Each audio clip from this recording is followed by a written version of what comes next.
Also, ihr Lieben, da sind wir mal wieder, heute mal wo ganz anders.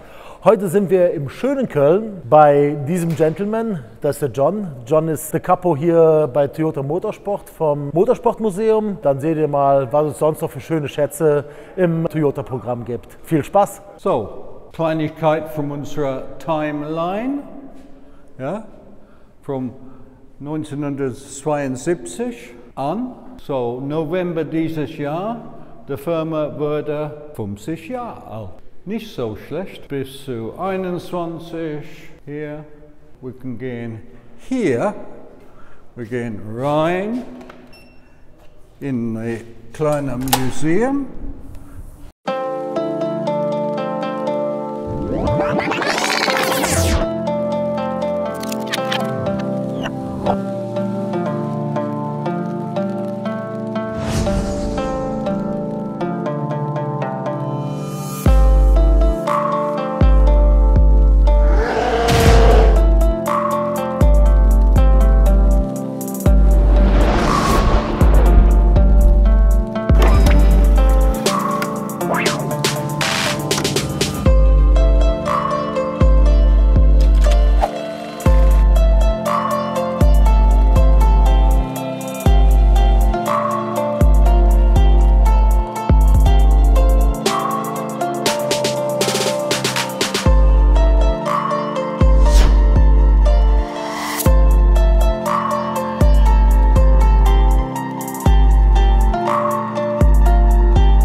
Dirk nimmt die Tour. Jetzt weiß ich, was wir vergessen haben. Mein Gott, wie geht's, Hermann? Sehr gut. Wenn ihr hier mal schaut, RA40 ist das schon, oder? Das ist RA40 Ja. von 79, von Ivory Coast, Elfenbeinküste. Wunderschön, frisch restauriert. Ja, Sieht im aus wie Prinzip die ersten Autos von 72 bis 74, 75. Ja, die Gruppe B, 83 kannst du sagen, bis 86. Monsterauto, also wirklich, ist mega geil. Ein 2 Liter Turbomotor, Doppelzündkerzen hat er, ne, pro Ja, ja. Brennraum. Dann hat er so einen Heißluftföhn da drauf. Und die Autos sind wirklich sehr, sehr, sehr schön restauriert. Ja. Ja, und der hier natürlich auch Gruppe S Auto. Ist der John auch mal, siehst du da auf dem Sticker, das ist der John schon mal in Goodwood gefahren. Ja. Und ein ganz, ganz böses Monster. Haben sich aber leider dann zu viele Leute mit tot gefahren, mit der Gruppe S-Autos, jetzt nicht mit dem Toyota, mit anderen Autos. Und dann wurde die direkt wieder eingestampft, bevor es losging, glaube ich. Ne? Ja, in 86, Ende 86, der hat alles stillgelegt und dürfen nicht mehr fahren. Denn wir müssen fahren mit Gruppe A-Autos. Ja. So, alle diese war stillgelegt. Ja, wie der John dann sagte, danach ging es mit der Gruppe A weiter. Das war das Modell 165. Das ist dieses interne Bezeichnung. 163, viel ich weiß, war der frontgetriebene Celica und 165 war der Allradler, ne John? Genau, genau. Also so Ja. für Jungs, die nicht so Toyota-affin sind, wie bei BMW der E30 oder E36. Das ist so diese Bezeichnung halt. Und das ist natürlich hier auch, wenn du früher als Kind, also wenn ich früher als Kind was vom Fernseher gesessen habe und ich habe mich gewundert, dass da Jungs mit Kölner Nummernschild gefahren sind, die Autos, die waren der Hammer. Das ja, war schon genauso wie dann hier später der 185 dann halt kam. Ja, 185 im Prinzip bei uns einer von den erfolgreichsten Rallye-Autos, das wir gefahren. Und dieser ist einer von 93 Safari Rally. Diese Auto war nur Vierter, aber alle drei Autos vor das waren Toyotas. wo wir 1, 2, 3 und 4. Also 98 habe ich hier angefangen zu arbeiten. Da gab es eine zweite Werkstatt. Es gab damals 2 Werkstätten ab 98. Einmal für das Le Mans-Projekt und einmal für das Rallye-Projekt. Und ich kann mich erinnern, der damalige Werkstattchef, der Richard Cregan, der hatte damals gesagt, du konntest ein Auto als Kunde neu kaufen, nagelneu. War damals die Corolla 1,2 Millionen Mark. Ja. Und wenn du als gebrauchtes Auto konntest den aufkaufen, dann hatte der eine Rallye oder einen Test gelaufen und wurde er komplett geserviced. Und die Dinger, die sehen danach aus, nach einer Rallye, wie Köln am Krieg, sagen wir uns. Ne? Also ja. Die sehen schon böse aus. Aber die wurden dann tipptopp frisch restauriert von den Jungs hier. Und dann hat er immer noch 800.000 Mark damals, ja, was die von dem Kunden da genommen haben. Aber innen drin Technik, du siehst diesen kleinen Joystick, da hatten die schon eine hydraulische Schaltung, dann war später auch manche Wippe hatte der sogar schon am Lenkrad. Ja. Mega. Und da mal mitzufahren ist echt ein Erlebnis. Und jetzt, was wir haben hier, ist im Prinzip die Yaris. Im Prinzip ist das Auto, was wir fahren jetzt in die VRC. So diese 2 weiße Autos hier sind unsere Engine-Test-Autos.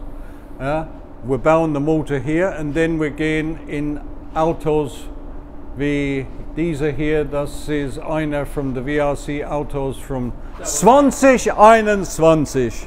Diese Auto war von. Und das sind im Prinzip eine GR Yaris für die Straße. Und jetzt würde ich sagen, gehen wir in die andere Zeit, in die 98er. Wir hatten hier hinten aufgehört mit dieser kleinen Corolla von 98, 99.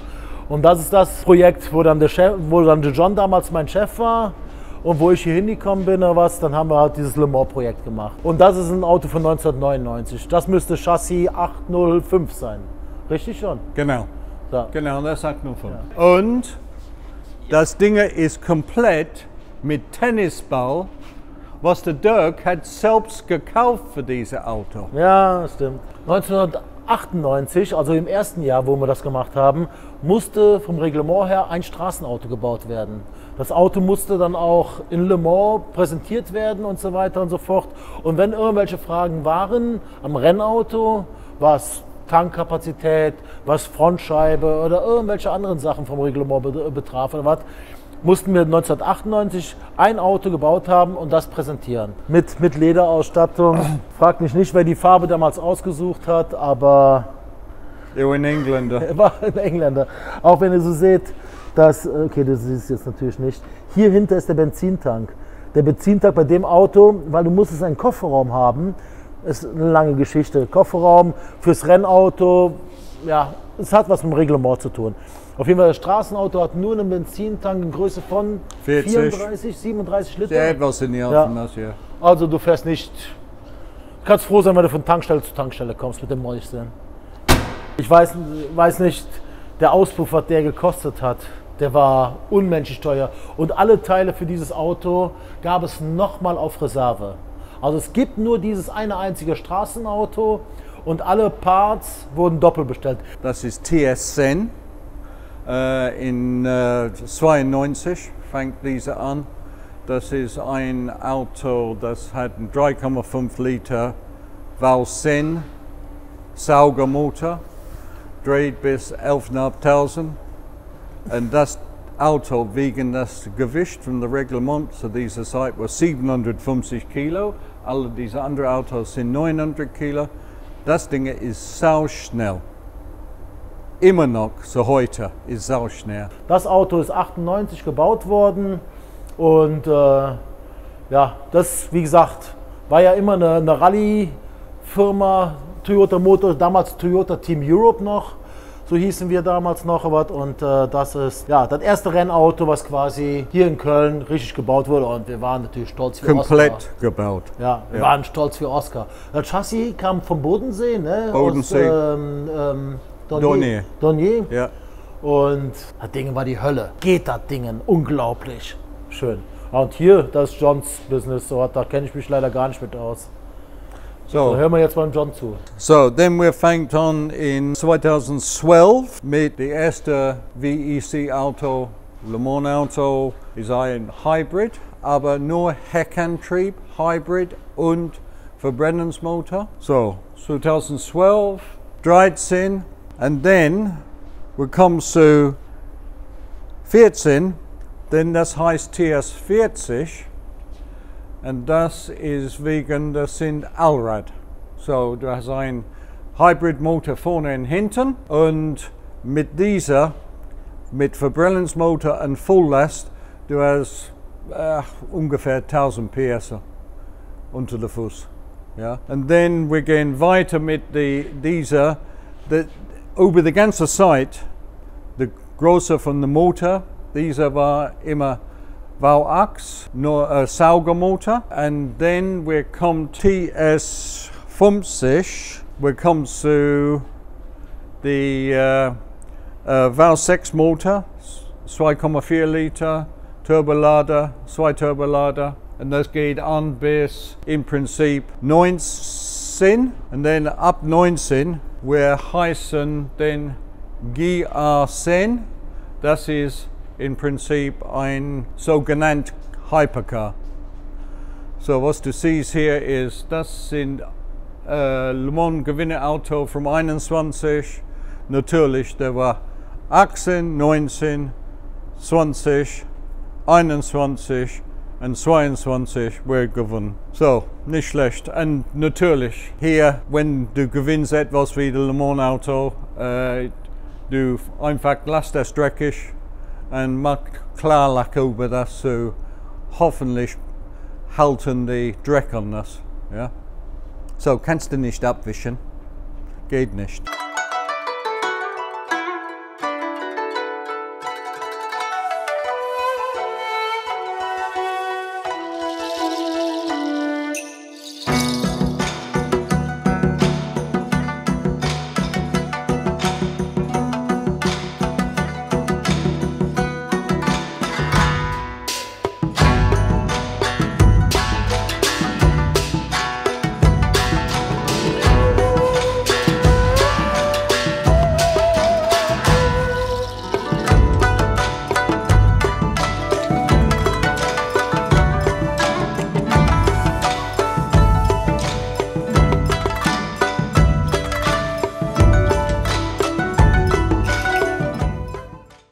Die Formel-1-Geschichte bei Toyota hat mit dem Auto hier angefangen. Der hieß AM1. Beim vorigen Video habe ich mal ganz kurz angesprochen, was ich von diesem Auto gehalten habe. Ich denke mal, da waren wir alle als Mechaniker, war sehr mechanikerunfreundlich dieses Auto. Das war ein reines Testauto, was nie ein Rennen gefahren hat. Unser erstes Rennauto, das war quasi dieser TF102, wie er hier direkt daneben steht. Den kennt ihr ja auch von unserer Werkstatt. Da haben wir ja 2 laufende und noch einen, der noch aufgebaut werden muss. Wie der John gerade sagte, das ist Chassis 204.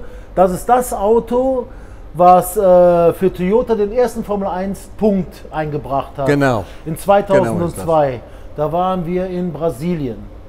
Ja, Brasilien 2002 haben wir Salo, dann Mika Salo, genau. Ja. Mit dem, und dann gab es noch einen zweiten Punkt in Malaysia, kann das sein? Ja, irgendwie sowas. Ja. Auf jeden Fall ist das Formel 1 Auto von Toyota, was den ersten Punkt eingefahren hat. Das ist 204 gewesen. Das ist so ein Dreierauto. Die Dreierautos haben wir auch. Jetzt sind wir den zweiten gerade am Aufbauen bei uns in Ulm. Die kennt ihr ja ein bisschen was.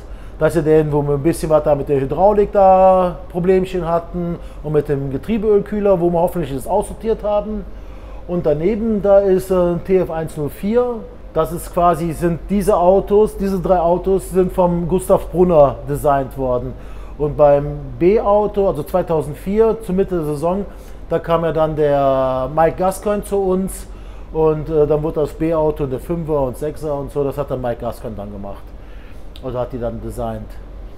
Aber die Autos, die kennt ihr ja auch von uns. Das gute Stück hier, das ist ein 2005er Auto, ein der letzten 10-Zylinder. Genau. Das war das letzte Jahr, wo wir 10-Zylinder fahren durften vom Reglement her. Ja, das waren schon richtig powervolle Monster. Driven bei Jarno Trulli und Ralf Schumacher.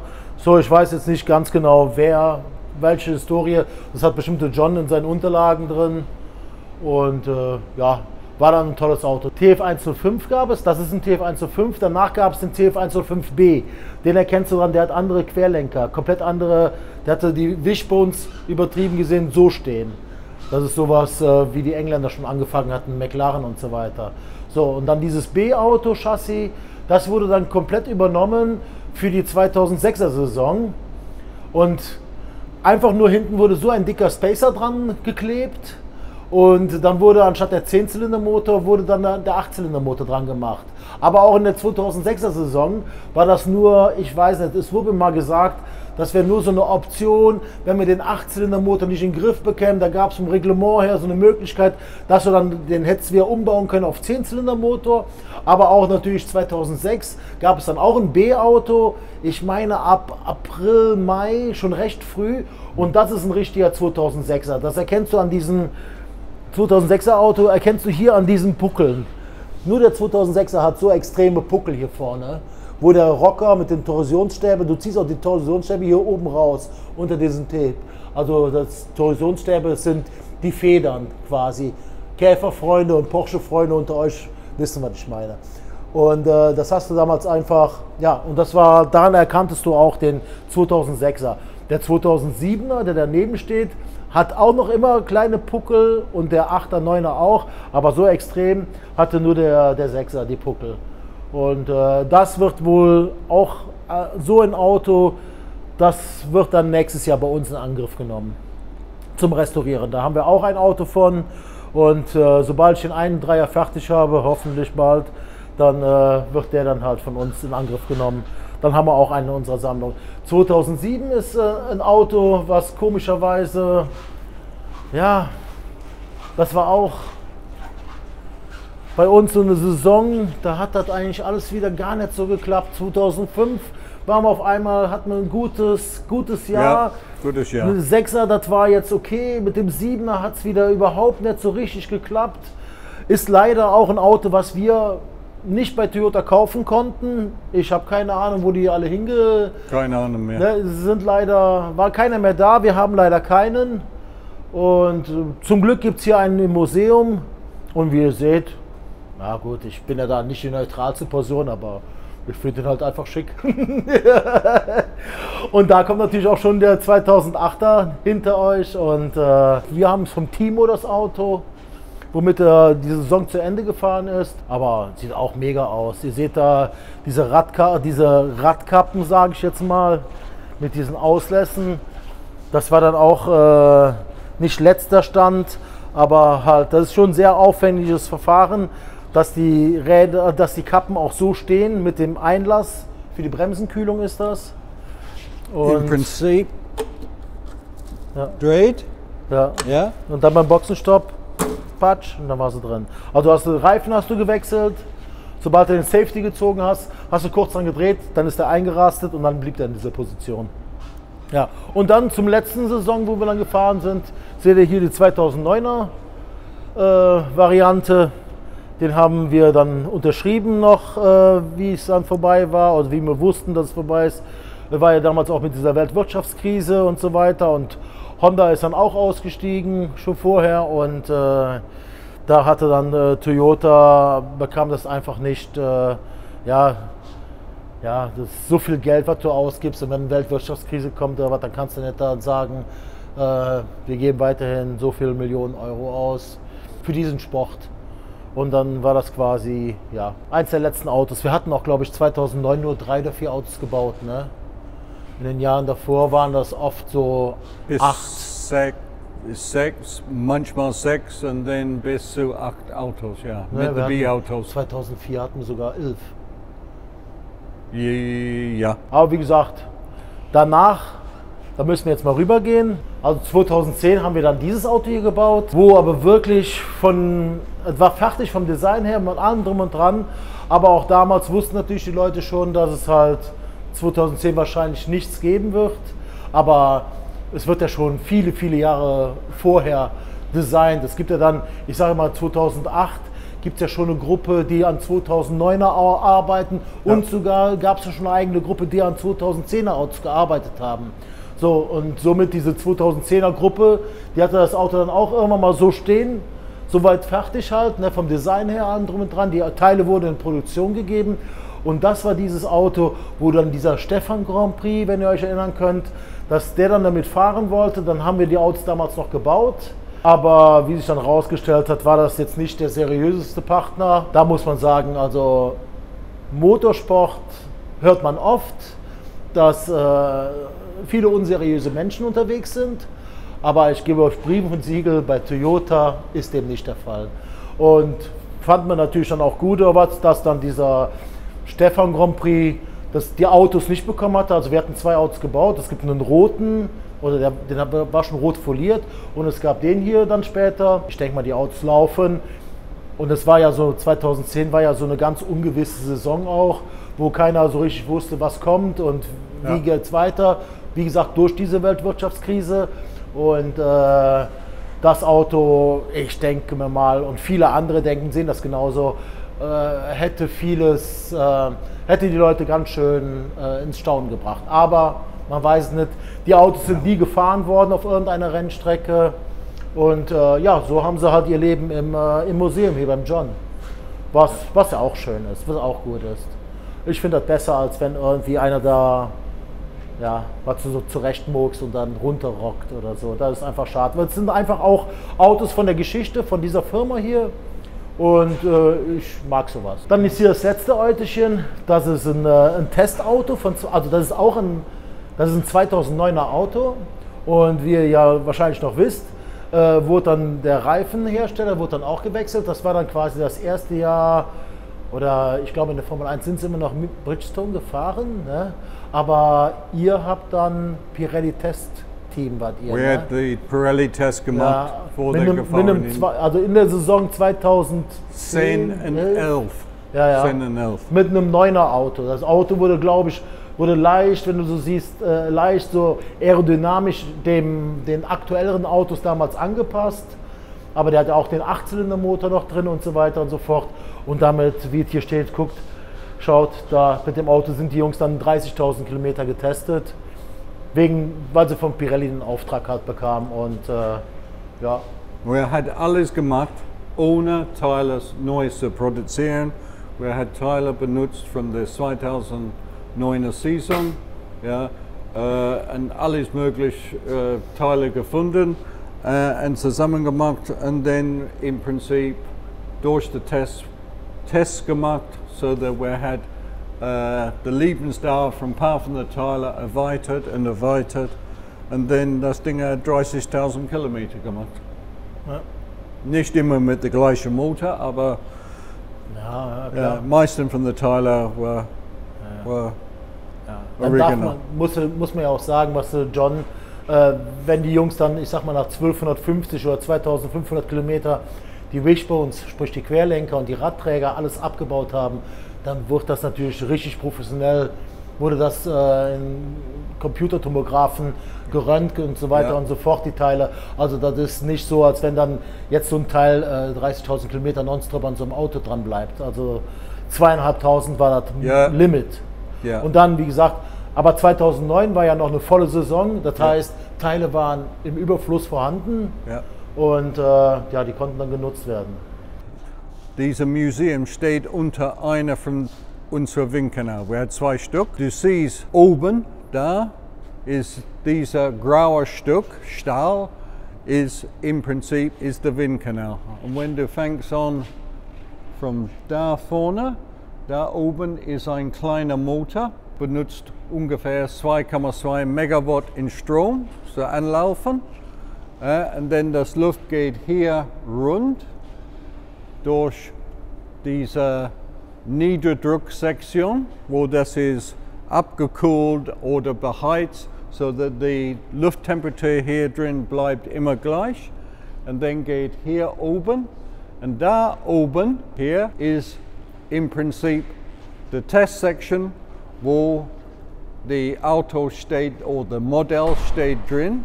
Auf ein Laufband. Die meisten von der Seite, wir gehen bis zu 50 Meter per Sekunde, was ist ungefähr 180 km/h.